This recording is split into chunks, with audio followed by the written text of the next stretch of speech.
taught us, it is the very notorious consequence of fear.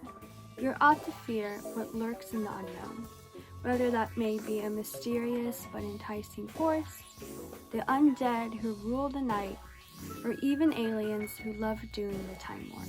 At first glance, these creatures of the night seem to only exemplify a tangible consequence of fear, especially towards what might possibly exist outside the confines of a normal world. Both works of literature and visual arts work to unfold the coded exploration of the quote-unquote otherness that major publishers and studios would otherwise platform if explicitly presented.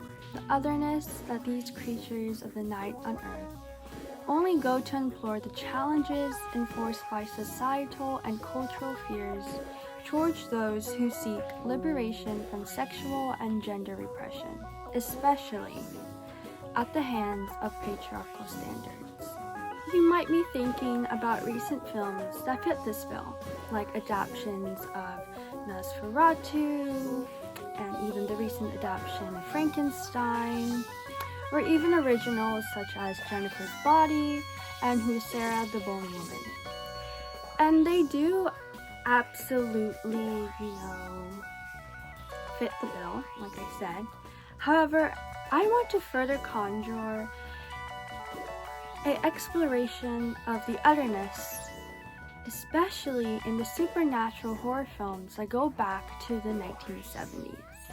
I choose the 70s because here is where gender and sexual expression start to get a bit more fascinating and experimental, especially since the Hays Code, a code of censorship imposed by the motion picture industry, had just ended in 1968.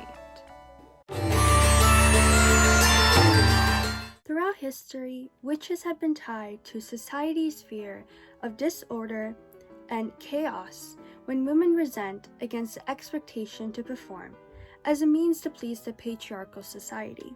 Speaking of performing, Italian director Dario Argento's 1977 film Suspiria plays with the expectations that women must perform as a means to avoid societal condemnation. And this all really takes place at the matriarchal ballet school of witches.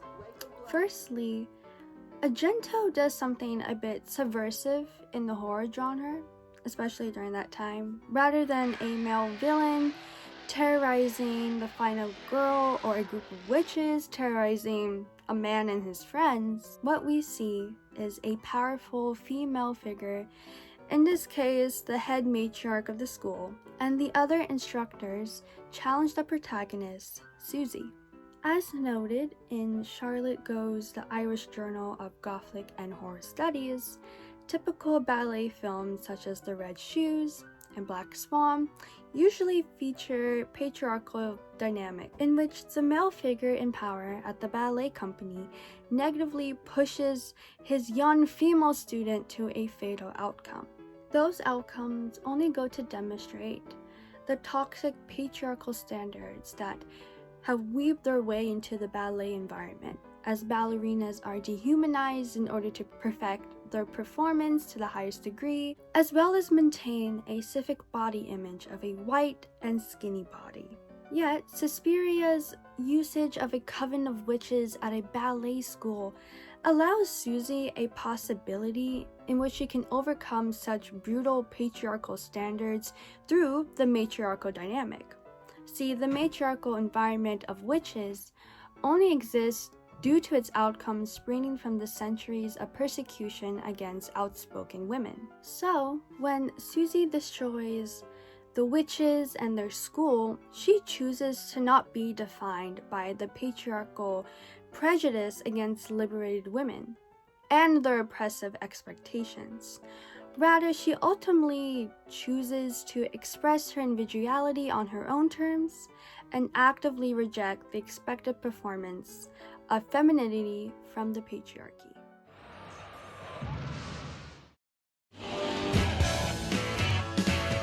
From Bram Stoker's Dracula to Mary Shelley's Frankenstein, the queer coding of vampires and otherworldly creatures of the night have reached even the literatures of the Victorian era.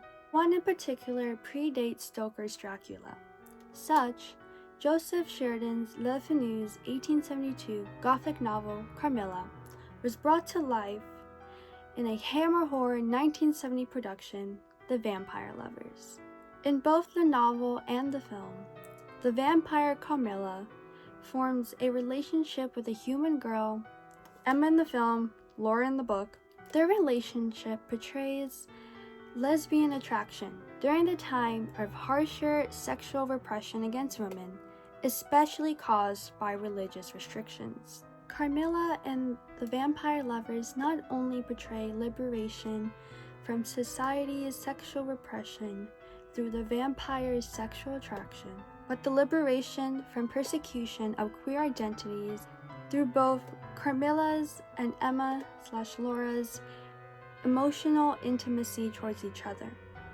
And only until the town finds out about Carmilla's entanglement with exclusively women that she dies only at the hands of the male characters.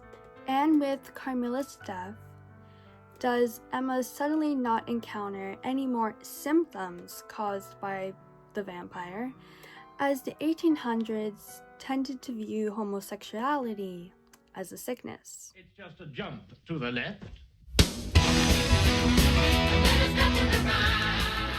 Similarly, another notable influence of Victorian-era literature on film is the usage of Dr. Frankenstein and his creature in the 1975 cult classic Rocky Horror Picture Show. Like Dr. Frankenstein, Dr. Frankenfurter creates a creature that defies the boundaries of the natural world. However, Dr. Frankenfurter, unlike Dr. Frankenstein, is a transgender alien who also happens to be a scientist who ends up leaving his home planet of transsexual in hopes of finding acceptance for his queer identity. Just a sweet transvestite from transsexual.